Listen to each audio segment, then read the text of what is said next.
And we are back. The big day approaches quickly, and GBE is back with another Nights of Fright. Today we're talking about the movie from the same studio that brought us Coraline, and that is ParaNorman. ParaNorman. And let me tell you a little background about this movie before we jump into it. Eric saw it in the movie theater back when it came out in 2012, I believe, and obviously he doesn't really remember much about it. But I had heard some good stuff about it, so we just went ahead and bought it, and let me tell you, we were not disappointed. And yes, we are not disappointed. Although this film isn't as good as Coraline, what's here is still really good. And let's jump in right into the themes and the plot lines of the story. There will be spoilers, so if you haven't seen it, there you go. And this movie, deep down at its core, it's really about accepting people who are different. This story follows a little boy by the name of Norman, and he has a special ability, a gift, to talk to dead people. Everyone sees him as this weirdo who talks to himself, and nobody really believes him. Even within his own family, he struggles to feel accepted. And this movie is really about getting past those preconceived notions we have about somebody when we judge them by the book of the cover. It's really about getting to know somebody and really understanding that deep down, even though we're different, we come from different backgrounds, different cultures, we're all humans at the core of it all. And yes, that is really the main message of this movie. Coraline had a similar message to it, kind of, but not necessarily. And this film is really good. When you think about it, this film is kind of for kids, but kind of not. I mean, the style of it looks kid-friendly. But when you watch the film, it is definitely not a kid's film. There was a lot of jokes that I asked Eric, what did you think when you heard that? And his response was like, well, I didn't understand it. Obviously, because he was much younger. It's like 6 years ago. It just went over his head. And I think it was an attempt to keep the parents engaged in the story, but I feel that the plot I feel that the plot and the story was good enough to have kept me entertained even then, or even now, because still a grown-up. And also this movie really picks at how people do things out of fear, and it's a really dark movie because we find out that the witch who has cursed the town was really a little girl of maybe 11-12 years old who was burned at the stake. No, I think in the film it said that she was 7 or 8. She was 7 or 8? That's even worse!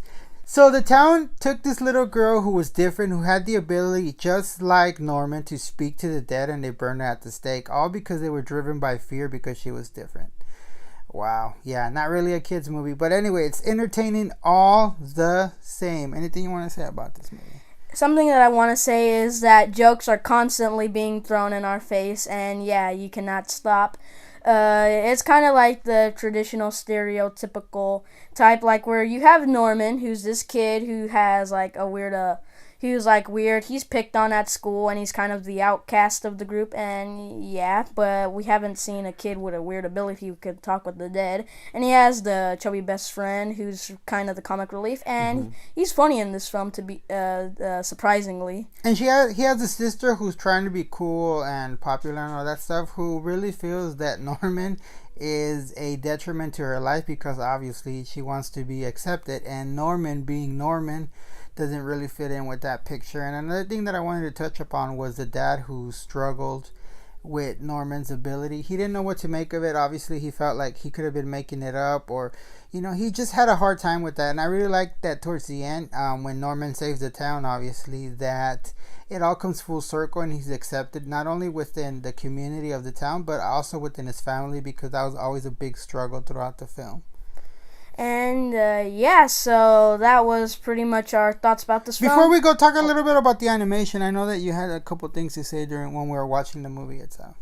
I mean, yes, there is a lot of adult jokes in this film. There's like one or two, I'm not going to say because this is a family-friendly channel, and there's just so much. I mean, I could get full into depth, but like I said, this is a family-friendly channel, so I'm not going to get too much into depth. But how did you feel about the animation overall, like how the stop-motion work they did with it? It, like, feels so great. Like, when you see dirt moving, you see, like, the little tiny bits of it, and what I heard that they did, they actually had strings holding the pieces of dirt, but they obviously edited them out because then people were like, why are there strings moving around? And yes, the animation is really unique, and it's really similar to Coraline. And once again, this film proves that stop motion can still be a thing, and it can fly past our heads and still work today.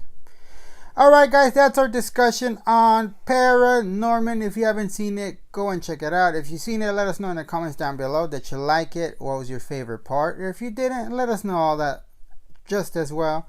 Don't forget to like, share, and subscribe. This is GBE saying, BOOM!